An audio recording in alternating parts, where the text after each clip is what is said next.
ভাগ্যিস আরজি করের মেয়েটি শহীদ হয়েছিল, তাই আমরা জানতে পেরেছি যে মৃতদেহ বিক্রি হয়। ভাগ্যিস আরজি করের মেয়েটি শহীদ হয়েছিল, তাই আমরা জানতে পেরেছি যে ফেলে দেওয়া সিরিঞ্জ বিক্রি হয়। ভাগ্যিস আরজি করের মেয়েটি শহীদ হয়েছিল, তাই আমরা জানতে পেরেছি যে দেহের অঙ্গ প্রত্যঙ্গ বিক্রি হয়। ভাগ্যিস ওই আরজি করের মেয়েটি শহীদ হয়েছিল, তাই আমরা জানতে পেরেছি যে একজন হসপিটাল সুপার হয়েও তার ক্ষমতা এতটা দেখানো যায়। দর্শক, আশা করি আজকের ভিডিওতে আপনারা সঙ্গে থাকবেন, পুরো ভিডিও দেখবেন।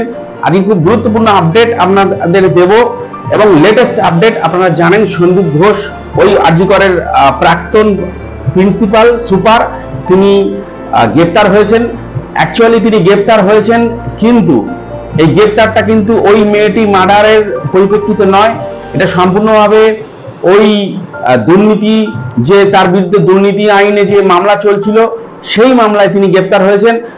তবুও কয়েকটা গুরুত্বপূর্ণ বিষয়, এবং যে বিষয় শুনলে আপনারা বুঝতে পারবেন যে এই দুর্নীতির মামলায় আটকে পড়া সন্দীপ ঘোষ কিভাবে এবারে ওই মেয়েটি মার্ডারের মামলায় ইনক্লুড হতে চলেছে, সে বিষয়ে আমি গুরুত্বপূর্ণ কিছু আপডেট আপনাদের দেব।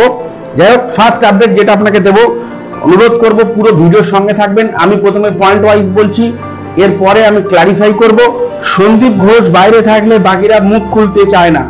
সন্দীপ ঘোষ যে 10-15 দিন যাওয়া আসা করছিল সিবিআই দপ্তরে, যাচ্ছিল এবং ফিরে আসছিল, তার পরিপ্রেক্ষিতে কিন্তু বাকি যারা অভিযুক্ত তারা কিন্তু মুখ খুলতে চাইছিল না। মার্ডার মামলায় ইনক্লুড করা হবে বয়ানা অসঙ্গতি, এবং এটা সূত্র মারফত এরকম খবর আসছে যে সন্দীপ ঘোষকে দুর্নীতির বিষয়ে তাকে অ্যারেস্ট করা হলো, তাকে ধীরে ধীরে মার্ডার, অর্থাৎ ওই মেয়েটি যে মার্ডার হয়েছে আরজি করে সেই মামলায় কিন্তু ইনক্লুড করা হবে, সেই মামলায় ঢোকানো হবে। থার্ড পয়েন্ট যে বিষয়ে আমি কথা বলবো, সিভিক পুলিশকে যেতে বলেছিল সন্দীপ। একটা এই যে সিবিআই ওই মেয়েটি মার্ডার মামলায় যে 70-80 জনকে সাক্ষীর বয়ান নিয়েছে, সেক্ষেত্রে দেখা যাচ্ছে অনেকেই নাকি এরকম গোপন ভাবে জানিয়েছে সিবিআই কে যে ওই সিভিক পুলিশকে পাঠিয়েছিল সন্দীপ ঘোষ প্রিন্সিপাল, এবং এই মার্ডারের পিছনে সন্দীপ ঘোষের একটা ভূমিকা রয়েছে। পরবর্তী যে পয়েন্টে আমি কথা বলবো, সন্দীপ ঘোষের বয়ানে অসঙ্গতি রয়েছে, এবং এই সন্দীপ ঘোষ হসপিটাল সুপার, তারও হতে চলেছে ন্যারকো অ্যানালাইসিস টেস্ট। তারপরে যে বিষয়ে কথা বলবো, 4 ছাত্র যারা ওই রাত্রে ওই মেয়েটির সাথে ডিনার করছিল, সেই 4 জনকে কিন্তু খুব শীঘ্রই আপনারা দেখবেন অ্যারেস্ট করা হবে। এবং এই পুরো মামলা, মার্ডার মামলা যে প্রধান মামলা, সেই মামলায় কিন্তু বহু গুরুত্বপূর্ণ সূত্র পেয়েছে।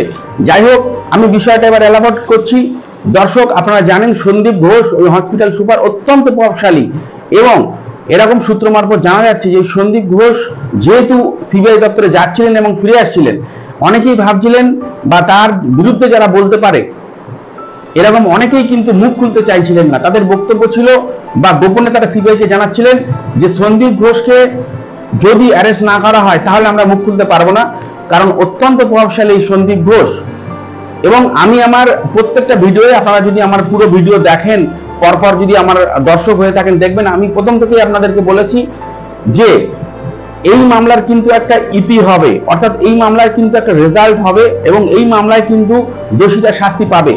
কিন্তু কারণ সন্দীপ ঘোষ বা এই যে র্যাকেট চক্র ছিল ওই হসপিটালের, এখানে তো আরো অনেকে মারা গেছে, হসপিটালের অনেক ডাক্তারও মারা গেছে।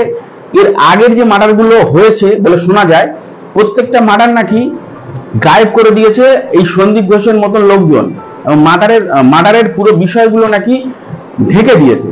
কিন্তু এক্ষেত্রে যে এরকম কয়েকদিনের মধ্যে সিবিআই তদন্ত হবে এবং এরকম হবে, সেটা কিন্তু সন্দীপ ঘোষ বুঝে উঠতে পারেননি। এবং আমি আপনাদের এর আগের ভিডিওগুলোতেও বলেছি যে কোনো একটা খারাপ কাজ যদি কেউ করে, আর যে সেই খারাপ কাজ যদি কেউ করতে বলে, দুজনে কিন্তু প্রায় সমানভাবে দোষী। এটা আইনের চোখে এটাই বলা হয় ক্রিমিনাল কনস্পিরেসি। কেউ সরাসরি হাত দিয়ে কোনো খারাপ কাজ করলো, আমি তর্কের খাতিরে ধরে নিচ্ছি ওই সিভিক পুলিশ কোনো একটা খারাপ কাজ বা মেয়েটিকে হত্যা করেছে, তাহলে ওই সন্দীপ ঘোষকে যারা বলেছে হত্যা করতে বা যারা ইনফরমেশন দিয়েছিল তারাও কিন্তু সমানভাবে দোষী। এবং যদি ওই সঞ্জয় রায়ের ফাঁসি হয়, তাহলে এই যে অভিযুক্ত বাকি যারা বলেছিল বা ওকে হেল্প করেছিল, এদেরও কিন্তু 10 বছর না হলেও 8 বছর এরকম জেলের কিন্তু সংস্থান রয়েছে। যাই হোক, আমি যেটা বলতে চাইছিলাম আমার পয়েন্ট ওয়াইজ, যে এই সন্দীপ ঘোষকে অ্যারেস্টের পরে আপনারা দেখবেন ধীরে ধীরে এই 4 জন অ্যারেস্ট হবে, যেটা সূত্র মারফত জানা যাচ্ছে, যারা ওই দিন রাত্রে ওর সাথে ডিনার করেছিল মেয়েটির সাথে। এবং এই মার্ডার মামলায় কিভাবে ইনক্লুড করা হবে দেখুন সন্দীপ ঘোষকে। এই সন্দীপ ঘোষকে তো দুর্নীতির মামলায় অ্যারেস্ট করা হলো, এবার ধীরে ধীরে কিন্তু একে মার্ডার মামলাও ডাকা হবে এবং তদন্ত চালানো হবে।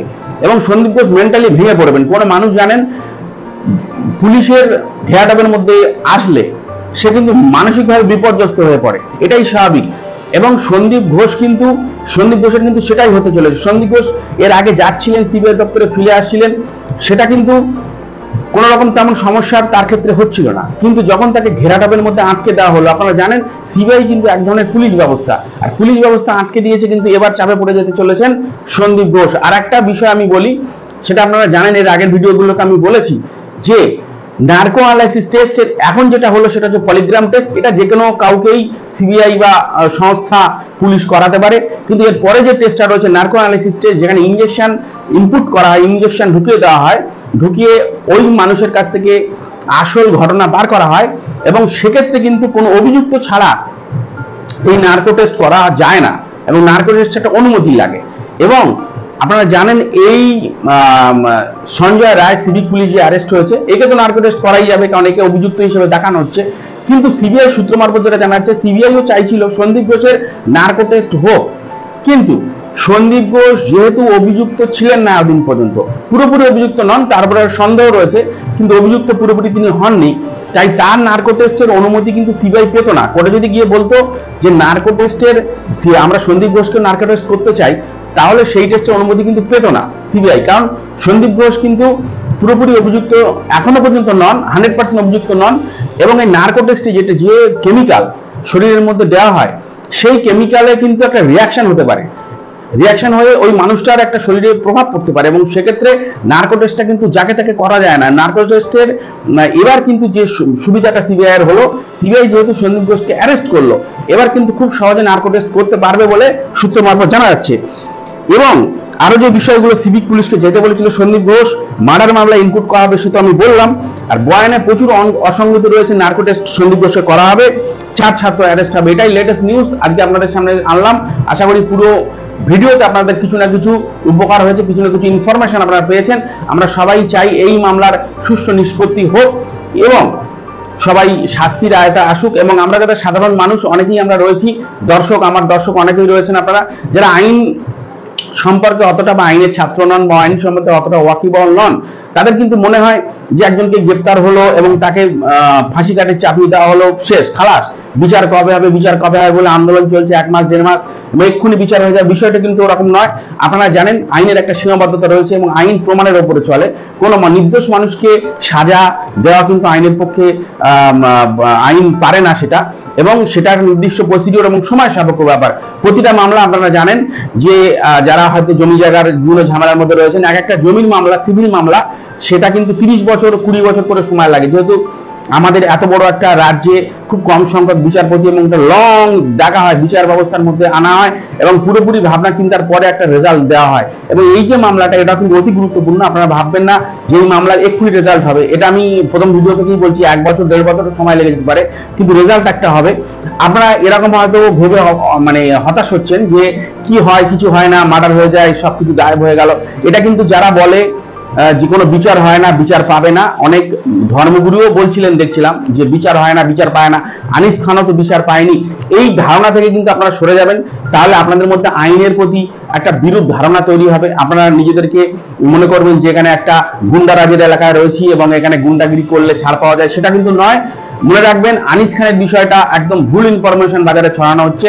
আপনারা যদি ঠিক জায়গা থেকে আপনার ইনফরমেশন কালেক্ট করেন, দেখবেন যে আনিস খানের বিষয়টা কিন্তু এখনো মামলাটা কোর্টে পেন্ডিং।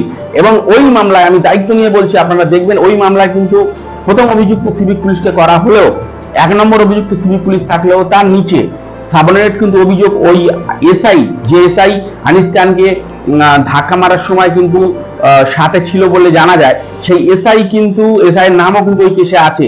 এবং এসআই এর নামে সরাসরি মার্ডারের মামলা না থাকলেও ইচ্ছাকৃত মার্ডারের মামলা কিন্তু ওই এসআই, ওই আনিস খানের ওই কেসে কিন্তু এসআই এর নামে ওই মামলা এখনো চলছে। মামলার রেজাল্ট নিশ্চয়ই হবে। আপনারা জানেন কামদুনি মামলার ক্ষেত্রে যেটা হয়েছিল, প্রথমে ফাঁসি এবং তারপরে সে ফাঁসিটা মুকুব হয়ে যাওয়া, ফাঁসি না হওয়া, এবং সেই মামলাটা সুপ্রিম কোর্টে পেন্ডিং। এবং এরকম বিষয় চলতে চলতে কিন্তু আলটিমেট আইনের প্রতি আপনাদের বিশ্বাস রাখতে হবে, ধৈর্য রাখতে হবে। আপনার যদি ধৈর্য না থাকে তাহলে আপনি বিচার চাই বলতে পারবেন না, কারণ বিচার ব্যবস্থা অতি জটিল এবং এখানে ডেটের পর ডেট হয়ে যায় এবং সেখানে আপনাকে কিন্তু অপেক্ষা করতে হবে, ধৈর্য রাখতে হবে। যাই হোক, এ বিষয়ে আজকে সামনে আনলাম। ভালো থাকবেন, সুস্থ থাকবেন। পরবর্তী কোনো ভিডিও আবার খুব তাড়াতাড়ি দেখা হচ্ছে। ধন্যবাদ।